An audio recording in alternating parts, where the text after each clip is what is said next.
Howdy, this is David Groce, your Texas tax and lawman. Let's talk about the IRS under Trump. Presidential administrations are like ice cream and traffic. They each have their own flavor and their own flow. In my career, I've worked with the IRS under 4 presidential administrations, and they were all different. Under Clinton, the IRS wanted money and got money. They were like cops and Smokey and the Bandit. They generally had enough people, and if you called on the phone, you reached a real human being. The people on the phone were only mildly disdainful and were at times helpful. In an audit, you could make some progress and received pretty fair treatment. Under George W. Bush, he said he would have the kinder, gentler IRS. It was more like a drive-through Mayberry. This was generally the same group of people with the instructions to be more helpful. In this season, we could win offers in compromise and help clients with innocent spouse relief cases.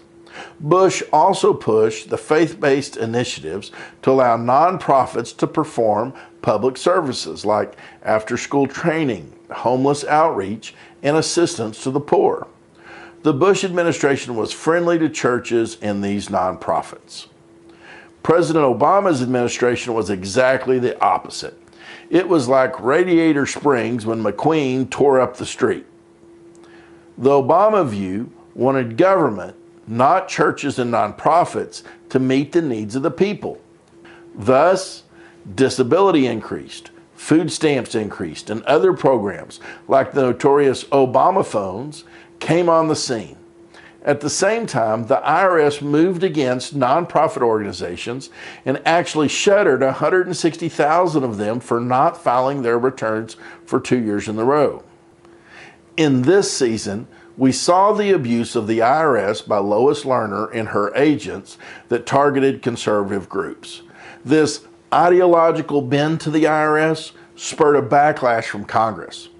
Many people forget that the number of government employees grew in the first 4 years of Obama. After these events, Congress started slashing their budget and cutting back. In the midst of the political hubbub, we had to file returns for hundreds of people.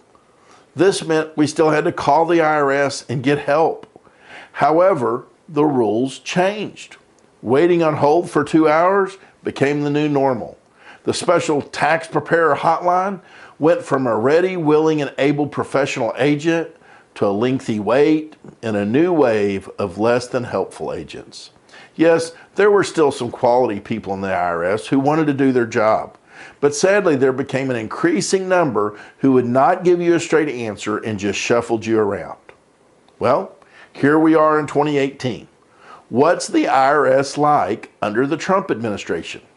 Well, the answer is still not clear. Congress did confirm Steve Mnuchin as Treasury Secretary, which oversees the IRS, but they have not yet confirmed the director of the IRS. This leaves us in a strange place with a beleaguered IRS with no clear direction. The only directive Mnuchin has given so far is to focus on collections.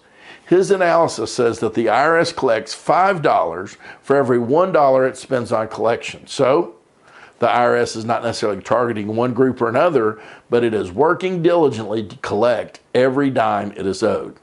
So, if you get an IRS letter or notice, don't sit on it. You need to act. They have the collection game turned up and running at full speed. And if we don't get it worked out, well, we'll wind up like Clark Griswold in European Vacation, unable to get out of the loop. It's amazing. I cannot get left. Until next time, adios.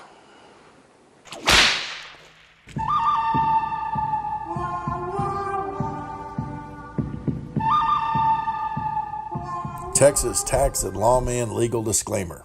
Hey, I'm a lawyer. You know I have to have some lawyer mumbo jumbo. This is a general information video, not client attorney privilege information. The content is informational only and is not directed to any specific facts or circumstances and cannot be relied upon as a legal opinion, even though that would be nice and save you a trip to the lawyer. If you have a specific legal question, feel free to contact David Groce directly or seek qualified legal or tax counsel in your state of residence, state of mind, or whatever place you call home.